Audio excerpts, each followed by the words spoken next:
अस्सलाम वालेकुम व्यूअर्स, मैं हूं समीना पाशा। उम्मीद है आप लोग खैरियत से होंगे। व्यूअर्स, कुछ अहम खबरें और अपडेट्स लेकर इस व्लॉग में आपके सामने हाजिर हैं। जनाब, खबरें इंपॉर्टेंट हैं जी। आज आपको बताएंगे कि ट्रंप साहब ने जो हमारे साथ ट्रेड डील की थी उसकी तो बिल्ली फ़ौरन ही थैले से बाहर आ गई है और हकीकत अगले ही दिन खुल गई कि वो ट्रेड डील क्या है और उसके पीछे असल में क्या कार्रवाई हुई है। इससे मुतालिक तफसीलात आपको बताते हैं।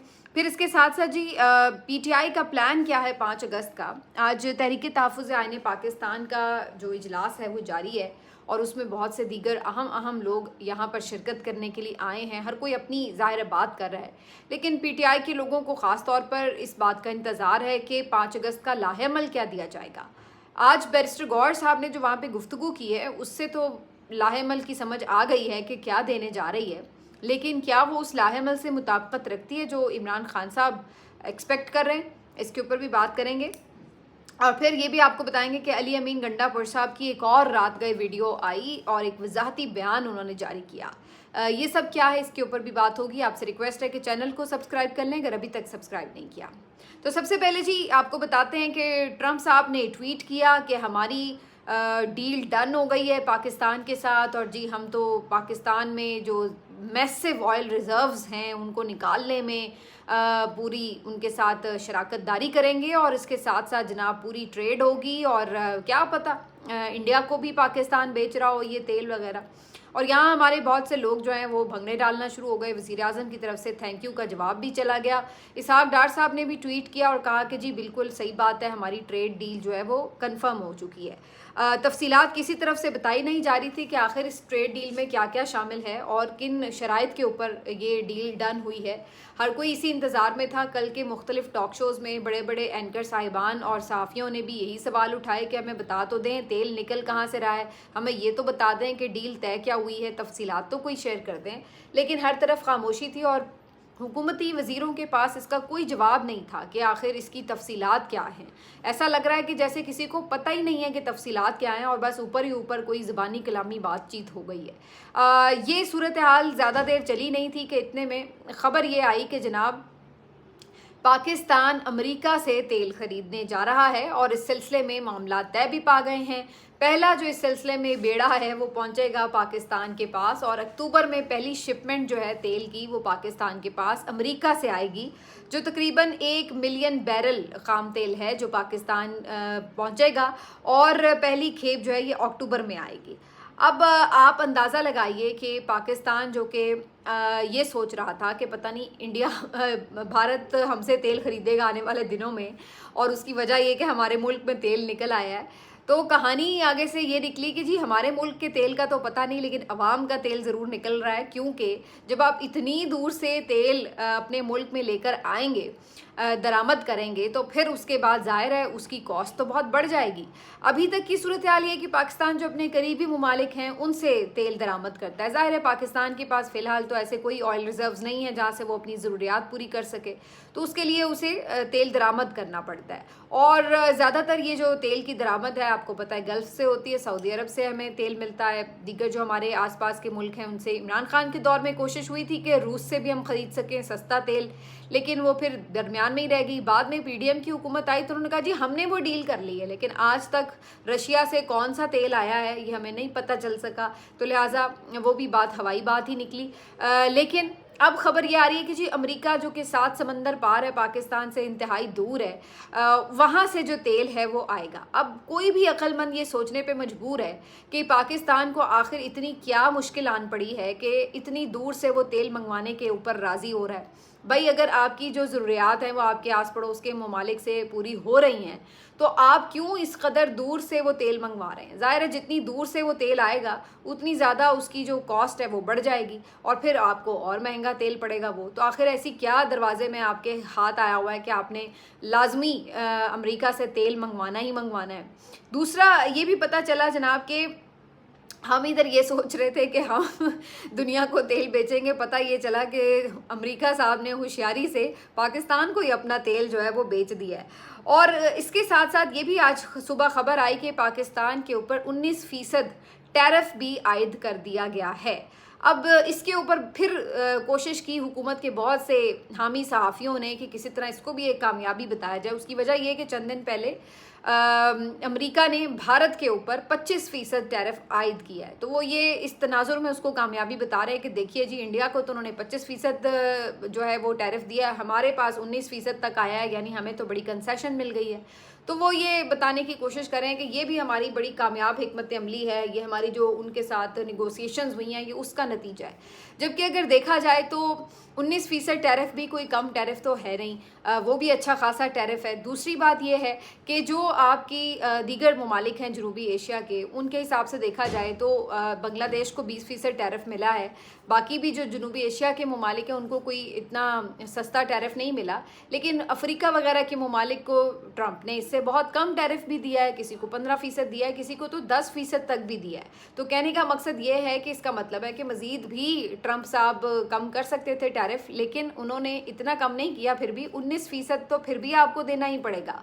मुजम्मिल असलम साहब तो ये भी कह रहे हैं कि पिछले साल ये टैरिफ 10% था जो कि अब 19% हो गया है। तो उस तनाजुर में अगर वो ठीक कह रहे हैं तो फिर तो ये टैरिफ तकरीबन डबल हो चुका है। और यहाँ पर ये जो हुकूमती लोग हैं वो खुशियाँ मना रहे हैं कि जनाब हमें तो भारत की निस्बत 6% कम टैरिफ मिला है, लेकिन ये नहीं बता रहे कि पिछली दफ़ा की निस्बत इस दफ़ा कितना टैरिफ ज़्यादा इजाफा हो चुका है।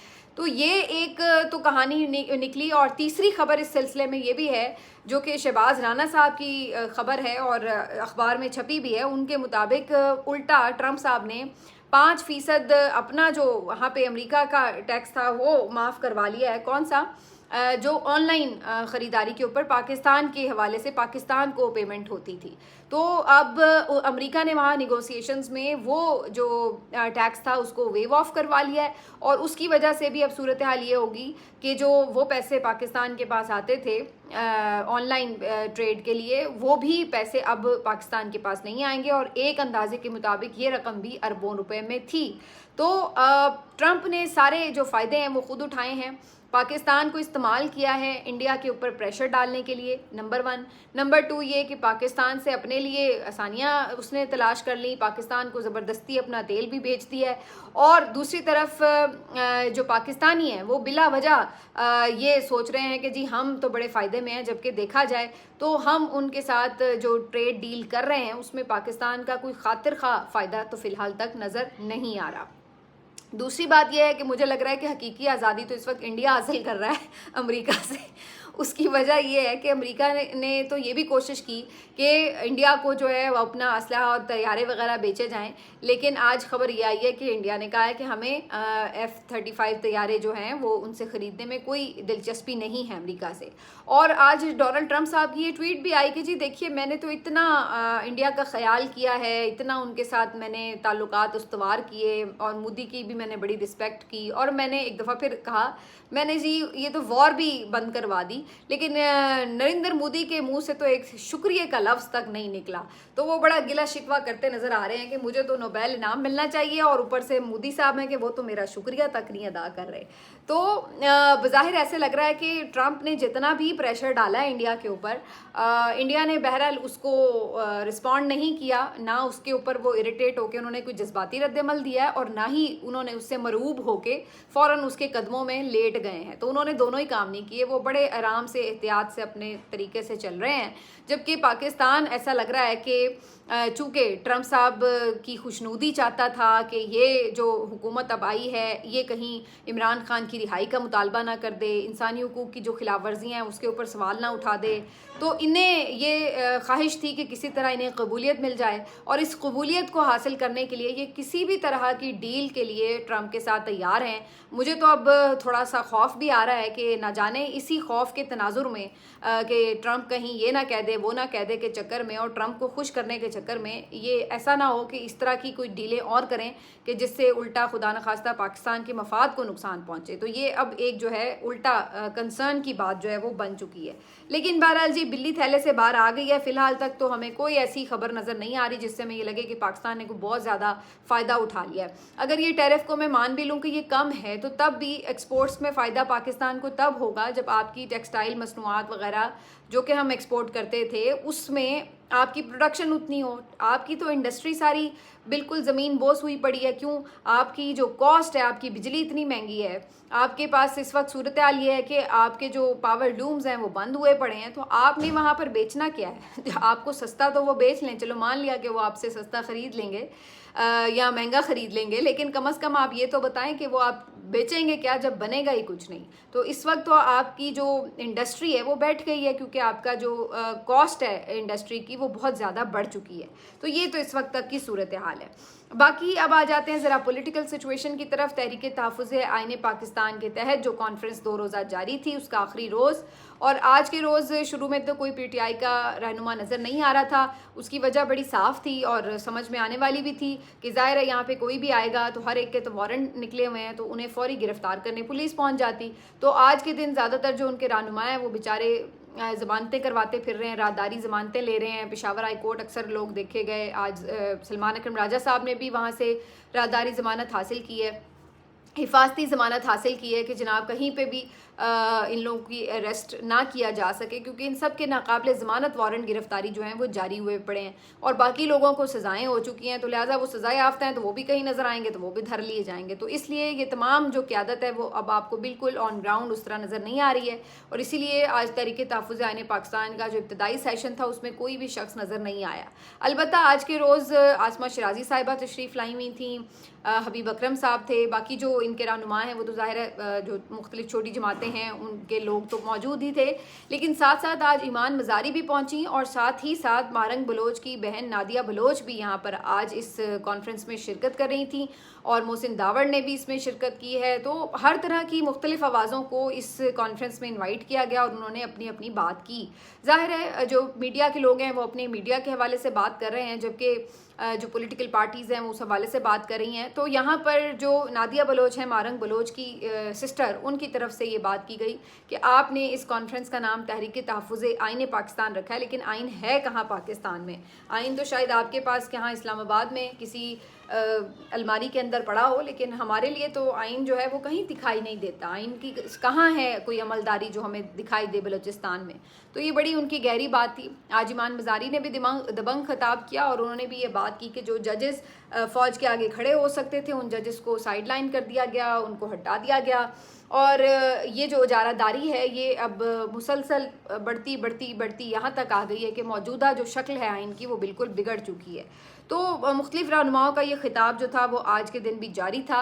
इस दौरान बैरिस्टर गौहर भी यहाँ पे पहुँच गए। बैरिस्टर गौहर से सहाफ़ियों ने पूछा कि जनाब 5 अगस्त का क्या प्लान है? तो बैरिस्टर गौहर साहब ने बड़े अजीब व गरीब अंदाज में ये बात की और कहा कि जी देखिए एक दिन की सिर्फ एक्टिविटी है 5 अगस्त की, और वो भी उन्होंने बता दी कि वो एक्टिविटी क्या है कि जी मुख्तलिफ हलकों में लोग रैलीज़ निकालेंगे और ये सिर्फ एक दिन की एक्टिविटी है जो बाद में ख़त्म हो जाएगी करके।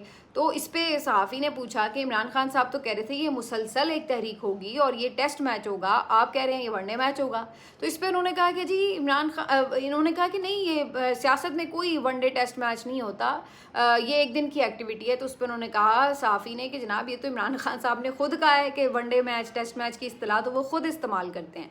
तो फिर गोलमोल जवाब देने लगे। लेकिन मुझे जो समझ में आया कि इनका जो वो है प्लान है वो सिर्फ था ही इतना शुरू से ही कि जनाब हम एक दिन की एक्टिविटीज़ करेंगे, कुछ रैली वैलीज निकालेंगे और कहेंगे कि लें जी 5 अगस्त हमने कर लिया एहतजाज वगैरह। लेकिन इनका कोई लंबा प्लान क्या है, कोई अगर आप ये कहें कि जी कंटिन्यूटी में कोई प्लान है तो वो फ़िलहाल दिखाई नहीं देता। जो इमरान खान साहब की बात थी उससे इब्तिदा में ये लगा था कि इमरान खान साहब कोई कंटिन्यू प्लान की बात कर रहे हैं, जिसमें मुमकिना तौर पर ये हो सकता था कि मुख्तलिफ़ जगहों पर रैलीज़ निकाली गई, अगले दिन कोई जलसा होता, उससे अगले दिन कोई धरना होता, उससे अगले दिन कोई आपकी कॉन्फ्रेंस होती, तो ये इस तरह रेगुलर कोई एक्टिविटीज़ का प्लान होता। लेकिन बज़ाहिर ऐसा नज़र आ रहा है कि पीटीआई की क़यादत अब तो कुछ सज़ाओं की वजह से और ज़्यादा मुश्किल में है, तो ये सिर्फ शायद एक ही दिन का कोई प्लान बड़ी मुश्किल से कर पाएंगे और उसमें भी शायद बहुत सी क़यादत इनकी ग्राउंड पर नज़र ना आए। जैसे कि मैंने आपको बताया कि ज़्यादातर तो अब सज़ा याफ्ता हो गए या फिर बेचारों के वारंट निकले हुए हैं। तो अब ये जो प्लान है उसको काफ़ी हद तक आप ये कह सकते हैं कि हुकूमत ने होने से पहले ही डिफ्यूज़ कर लिया है। और अब निकलेंगी तो ज़रूर रैलीज़ वगैरह, और केपी में तो शायद ज़्यादा निकल आएंगी, लेकिन जो इमरान खान साहब की एक्सपेक्टेशन थी कि जिस लेवल का एहतजाज होगा और जो उसका इम्पैक्ट होगा, शायद वो उस लेवल की एक्टिविटीज़ ना प्रोड्यूस कर पाएँ पाकिस्तान तहरीक इंसाफ के लोग।